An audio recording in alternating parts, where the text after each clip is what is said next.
भी कर ले कोई, इलेक्शन वही जीतेंगे। जो इलेक्शन जीतना चाहेंगे, जैसे जीतना चाहेंगे वही जीतेंगे। एक चीज के लिए पूरे देश में मोदी जी और अमित शाह जी ने अपना जाल बिछा रखा है, सभी पॉलिटिकल पार्टीज के अंदर, एनजीओज के अंदर, सोशल एक्टिविस्ट्स के अंदर, जो बहुत बड़े बड़े हमारे सोशल मीडिया के भी जर्नलिस्ट हैं उनके अंदर भी, कि आप सब लोग सब मिलके सिर्फ एक मदद अमित शाह जी और मोदी जी की, आरएसएस और बीजेपी की कर दो।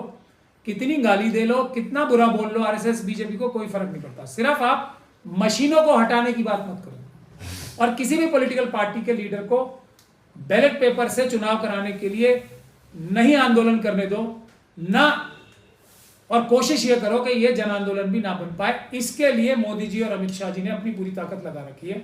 ये बात हर चुनाव के बाद साबित होती जाती है। हम लोगों ने जब 2024 के इलेक्शन से पहले आंदोलन शुरू किया था, वो आंदोलन बहुत बड़ा हो गया था। उसको देख के बहुत सारी पॉलिटिकल पार्टीज के लोग हमारे साथ आए, हम लोगों ने खुले दिल से इनका स्वागत किया, लेकिन सभी लोग आधा अधूरा राह में छोड़ के हमें चले गए। हमारे बहुत सारे खुद अपने साथी भी हमें राह में अकेला छोड़ के चले गए, और बहुत सारे तो उनमें से पॉलिटिकल पार्टीज के भी सदस्य बन गए।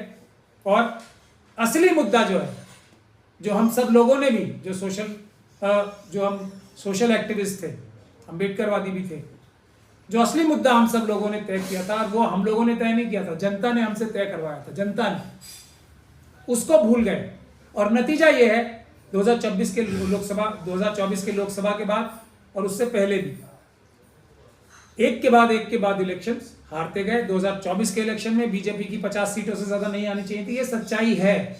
इसी सच्चाई को छुपाने के लिए तरह तरह के लोग अपनी अपनी बातें कह रहे हैं। और बिहार के चुनाव में भी अभी मैं बहुत सारे ऐसे लोगों को देख रहा हूं जो हमारे जैसे लगते हैं, जर्नलिस्ट अच्छे लगते थे, हमें भी अच्छे लगते थे। वो ये कह रहे हैं कि उनके सर्वे में भारतीय जनता पार्टी की और एनडीए की 130 सीटें आ रही थी। ये है चमत्कार। हमारे जैसे जो लगने वाले लोग हैं वो भी जनता को ये बता रहे हैं कि नहीं, एनडीए चुनाव जीती थी, हाँ 70-75 सीटें एक्स्ट्रा ले गई। इससे बड़ा भी झूठ कोई नहीं हो सकता। ये अलग अलग तरीके से देश की जनता को बहकाने का और भटकाने का काम हो रहा है। हमारे खुद जो हमें अच्छे लगने जैसे लोग हैं वो भी एसआईआर की तरफ मुद्दा भटका दिया, वोटर लिस्ट की तरफ मुद्दा भटका दिया। राहुल जी ने इतनी पता नहीं कितने करोड़ों रुपए खर्च हुए होंगे वो डेटा कलेक्ट करने में।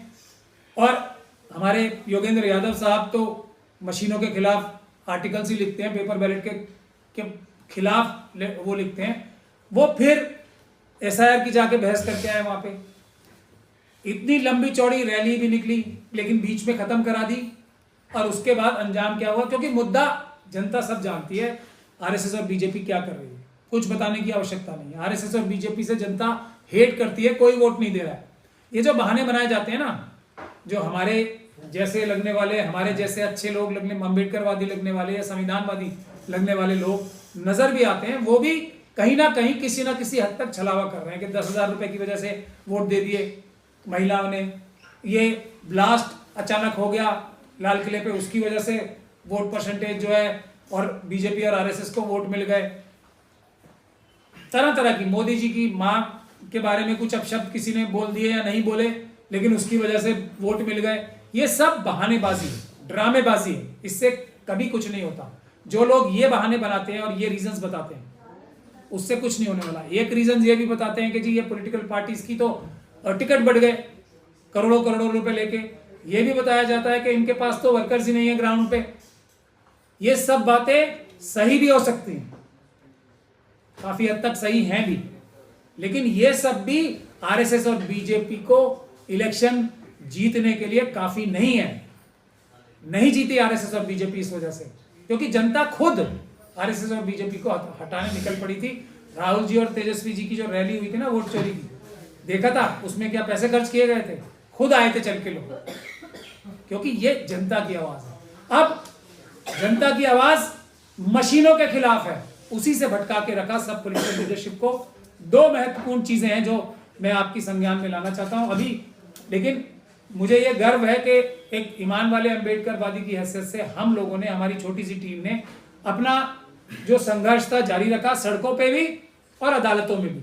और हम काफी हद तक इतना मटेरियल इकट्ठा कर चुके हैं कि अब भी अगर पॉलिटिकल पार्टीज चाहें तो बिहार का इलेक्शन भी हम दोबारा कराने में सक्षम हैं, पेपर बैलेट से कराने में सक्षम हैं, मशीनों के चुनाव को रद्द कराने के लिए भी सक्षम हैं। इसी बात को बताने के लिए मैंने आज ये आप लोगों को तकलीफ दी है।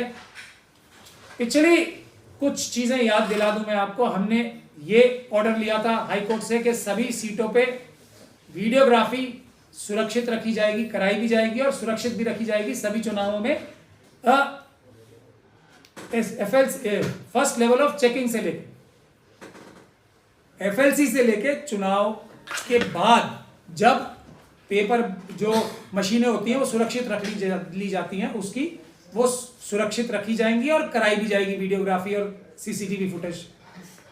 ये ऑर्डर हमने कराया था। फिर पंजाब हरियाणा का भी मैं आपको याद दिला दूं, हमने जब ये ऑर्डर कराया कि 90 की 90 सीटों की पंजाब हरियाणा की हमें वीडियोग्राफी दे दी जाए, तो इससे तो कलई खुल जाएगी ना, सच और झूठ बिल्कुल साफ हो जाएगा। कोई ये वोटर लिस्ट में प्रेजेंटेशन करने से कोई सच और झूठ साबित नहीं हो रहा है।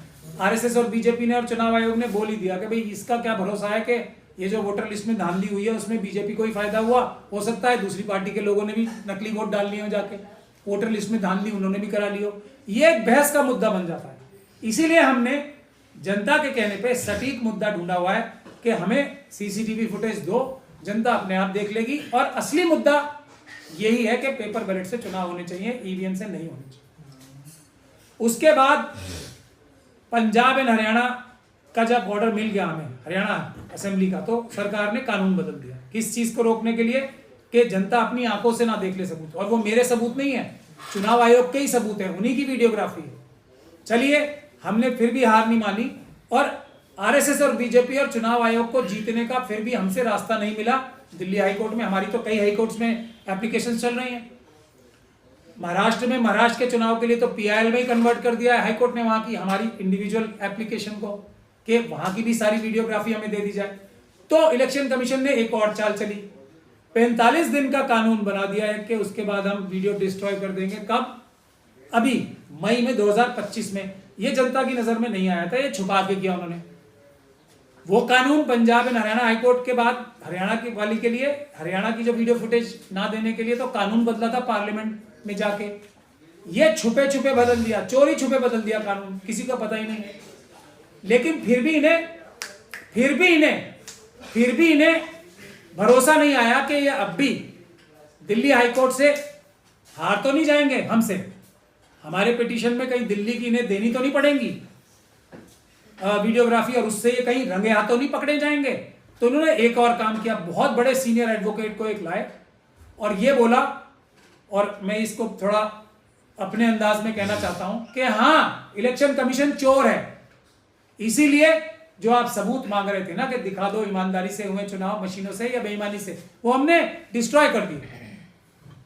ये तो वकील साहब ने नहीं कहा कि इलेक्शन कमीशन चोर है, लेकिन उसका मतलब तो यही है ना, सबूत कौन मिटाता है? अगर किसी के पास चोरी का सामान रखा हो तो वो उसे डिस्ट्रॉय करता है ना। लेकिन चुनाव आयोग ये भूल गया कि उसका सामना अंबेडकरवादियों से हुआ हुआ। हमने उसका भी, हमें ही लाभ हुआ, क्योंकि इससे भी वो दिल्ली की भी वीडियोग्राफी रोक नहीं पाएंगे हमसे।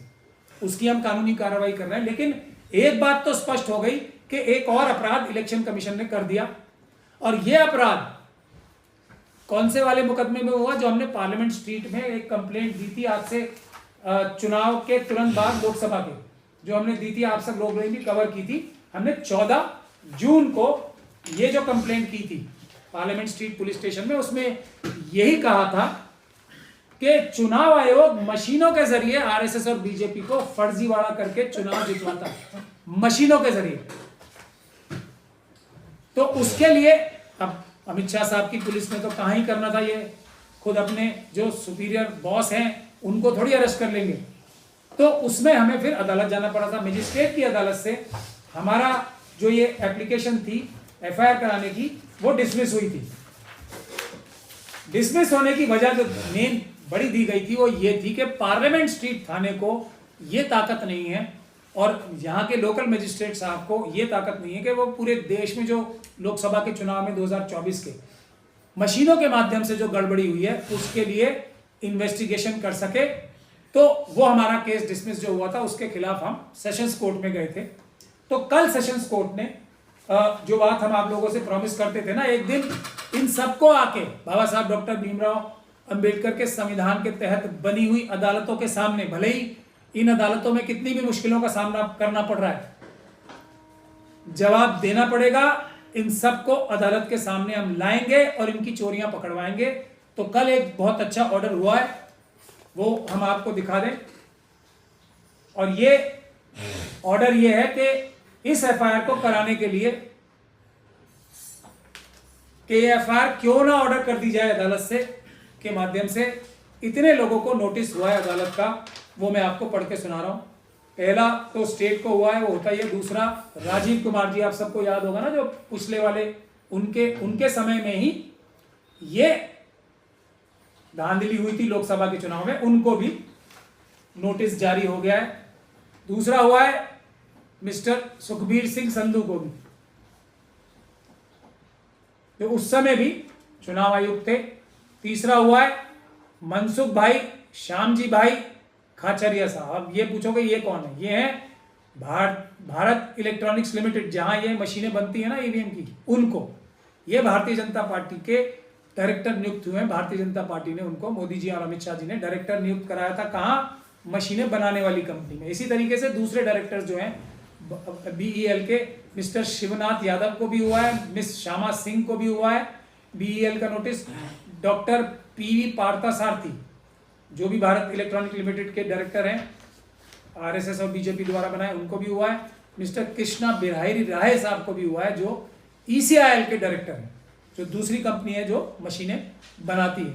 इसके अलावा भी दूसरे ऑफिशियल्स के खिलाफ भी हमने अभी कार्रवाई जारी रखी हुई है, जो हमने वादा किया था। ये आदेश भी इन्हीं अदालतों से आया है।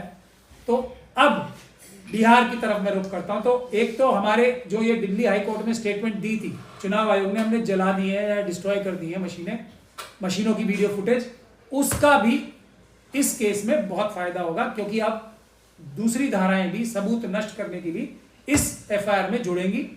दूसरी एक महत्वपूर्ण बात यह, बिहार पे मैं अब सीधा आ जाता हूं, कि महाराष्ट्र के इलेक्शन में भी जो महाराष्ट्र के इंडिया गठबंधन के लीडर्स हैं, उन्होंने 100 से ज्यादा पिटीशंस हमसे सलाह लेकर डलवाई थी। लेकिन उसके बाद पता नहीं क्या हुआ। अब मैं अंदाजा ही लगा सकता हूं, या तो ईडी, सीबीआई, इनकम टैक्स हो गया होगा, या लालच हो गया होगा कोई।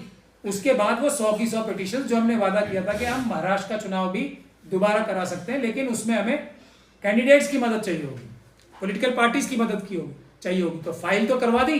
अब उसके बाद पता नहीं क्या हुआ, उन्होंने अपना इंटरेस्ट ही खो दिया, और नतीजा ये कि महाराष्ट्र में बड़े ही इत्मीनान से सरकार चल रही है। ऐसा नहीं होता अगर ये पॉलिटिकल पार्टीज हम लोगों का साथ देती हैं और ईमानदारी से केस लड़ती हैं। वही स्थिति बिहार में ना हो जाए। हम लोग तो पहले से काम करते हैं ना, ये नहीं कि अब पछताए हो क्या जब चिड़िया चुग गई खेत। हमने सभी इंडिया गठबंधन की पॉलिटिकल पार्टीज को 3/7/2025 को सभी पार्टीज को ये चिट्ठी लिखी थी कि ये मशीनों के द्वारा आपका चुनाव लूट लिया जाएगा। आपको अगर हमें कुछ सबूत उपलब्ध कराने हैं जो कि आपके पास मौजूद है, हर पॉलिटिकल पार्टी को बुलाया जाता है फर्स्ट लेवल ऑफ चेकिंग के समय से, तो वो सबूत जो आपके पास है वो हमें दे दीजिए। तो हम मशीनों में जो गड़बड़ होती है, इन मशीनों से भी अगर चुनाव होते हैं तो उसकी गड़बड़ को कम करने के लिए हम कानूनी कार्रवाई करके गड़बड़ी ज्यादा से ज्यादा हम रोक सकें, इसके लिए हम कानूनी कार्रवाई कर सकते हैं। किसी पॉलिटिकल पार्टी ने, मैंने इसीलिए आपको दिखाया, लालू जी को भी लेटर लिखा था और राहुल जी को भी, दोनों को लेटर लिखा था, ये दिखा रहा हूं मैं आपको। सब लेफ्ट को भी, सब पॉलिटिकल पार्टीज को, इंडिया गठबंधन की, इतना ही कहा था हमें, जो सबूत आपके पास हैं उन सबूतों के बगैर मैं कोर्ट में पिटीशन नहीं लगा सकता, सिर्फ उतना भर कर दें, बाकी हम अपने आप कर लेंगे। तो उन्होंने नहीं किया। अंजाम आप लोगों के सामने है। अब योगेंद्र यादव साहब हैं एक और, जिनको मैं आरएसएस का मेंबर ही मानता हूं, वो हमारे खिलाफ थे। पहले तो साथ थे जब आंदोलन बढ़ा था मशीनों का, उसके बाद वो हमारे खिलाफ हो गए। अब क्यों हो गए खिलाफ? क्योंकि मैं उन्हें आरएसएस का मेंबर ही मानता हूं और एसआईआर में बिल्कुल साफ ही हो गई बात कि वो बड़ी जीत बता के आए थे ना, एसआईआर में हम सुप्रीम कोर्ट से बहुत जीत गए और उसके बाद नतीजा क्या हुआ? 0, 0। अब वो आरफा खानम साहब को एक द वायर के लिए किसी के लिए इंटरव्यू दे रहे थे, तो वो ये कह रहे थे कि 11 वोट की हेरफेर कैसे हो गई? मुझे 40 साल हो गए ये काम करते हुए, मैं ये मान सकता हूं 5%, 4%, 3% की तो हेराफेरी हो जाए, मुझे समझ में ही नहीं आ रहा कि ये बाकी परसेंटेज जो वोटों की हेराफेरी हुई है वो कहां से हो गई। इतने वोट परसेंटेज बीजेपी के और एनडीए के सहयोगियों के कहां से बढ़ गए, ये मुझे समझ में ही नहीं आ रहा। समझ में सब आ रहा है, उनको अच्छे से पता है, क्योंकि हम लोगों की बातें तो वो सुनते ही है ना। अगर उनको टेक्निकल जानकारी नहीं भी थी तब भी पता था कि ये असली गड़बड़ मशीनों के द्वारा होती है। लेकिन वो खुद ही मशीनों के खिलाफ इंडियन एक्सप्रेस और दूसरे अखबारों में बड़े बड़े आर्टिकल लिख रहे थे, हम सबको बेवकूफ बता रहे थे, और अब कह रहे हैं उनको समझ में नहीं आ रहा। समझ में तो सब 1 मिनट में आ जाएगा। हमारी बात सुन ले कि असली धांधली वहां नहीं होती है, वहां भी कम, जो दूसरे रास्ते वो बताते हैं लोग, दूसरी धांधलियां जो बताते हैं। असली धांधली इधर होती है, जो ना समझ में आने वाली चीज कह के बच जाना चाहते हैं योगेंद्र यादव जी और दूसरे उनके सहयोगी, जो 130 सीटें दे के बच जाना चाहते हैं कि ये 130 तो आनी थी एनडीए की, ये हमें ग्राउंड पे लग रहा था। सब कोरा झूठ है। आज मैं उनको भी, एक और जो आरएसएस के मेंबर है उनका भी देख रहा था मैं, जो ये जन स्वराज पार्टी के प्रशांत किशोर साहब हैं, वो भी बता रहे हैं किसी कॉन्स्टिट्यूंसी में कि भाई जिस नई पार्टी का कोई सिंबल नहीं जानता, कुछ नहीं जानता, उसके सिंबल पे इतनी वोटें कैसे पड़ गई। और हम 3 साल से अपना सिंबल बता रहे थे, हमारा सिंबल किसी को याद नहीं रहा। सबको पता है मशीनों से होता है, लेकिन ये सब तो आरएसएस के ही लोग हैं ना। मशीनों की तरफ से ध्यान भटकाना। तो आज इस ऑर्डर को बताने के लिए जो अभी हुआ है, अभी भी समय बाकी है, बिहार के चुनाव दोबारा हो सकते हैं, मैं कैटेगोरिकली ये कह रहा हूं। लेकिन उसके लिए हमने 15 दिन का टाइम दिया है पॉलिटिकल पार्टीज को कि वो अब तो कम से कम देश की जनता के प्रति अपनी जिम्मेदारी जो है, आरएसएस और बीजेपी को वोट चोरी करके जीतने से रोकने की जो जिम्मेदारी है, इससे भाग नहीं सकती पॉलिटिकल पार्टीज की लीडरशिप। स्लीपर सेल्स का बहाना करके कब तक बचेंगे? और बिल्कुल स्लीपर सेल्स को अगर वो निकालने में कामयाब नहीं है तो वो अक्षम है अपनी पार्टी को ठीक से चलाने में। लालू यादव जी के यहां भी स्लीपर सेल्स घुसे हुए अंदर तक। कांग्रेस के लिए भी तो मैं बता ही चुका हूं।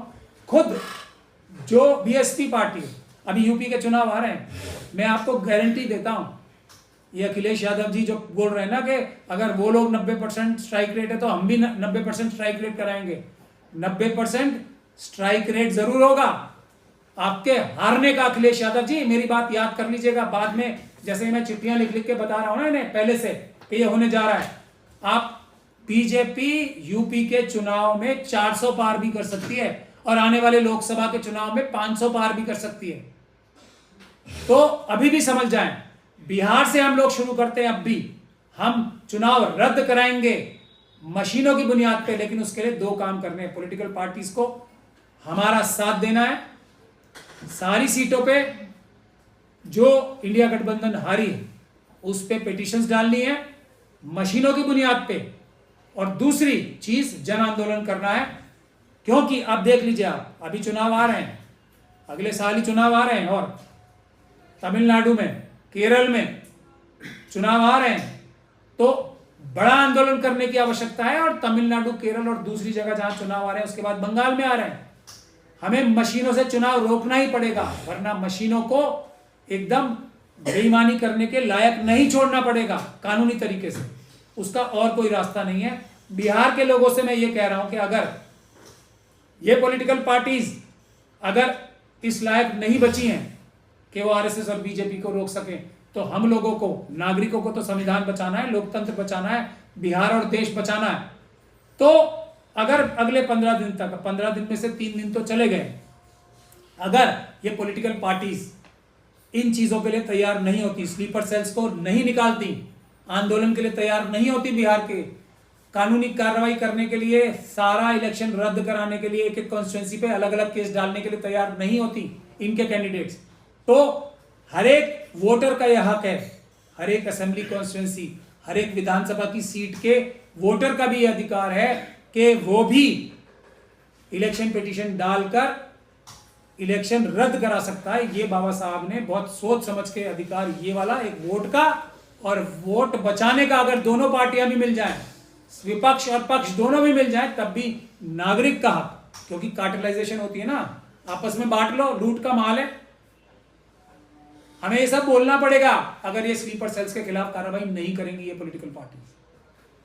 तो ये है। उसके बाद मैं इलेक्टर्स से गुजारिश करूंगा कि उसके बाद भी 30 दिन का टाइम बचेगा, हर पार्लियामेंट जो असेंबली सीट है उस पर इलेक्शन पिटीशन भी डालें।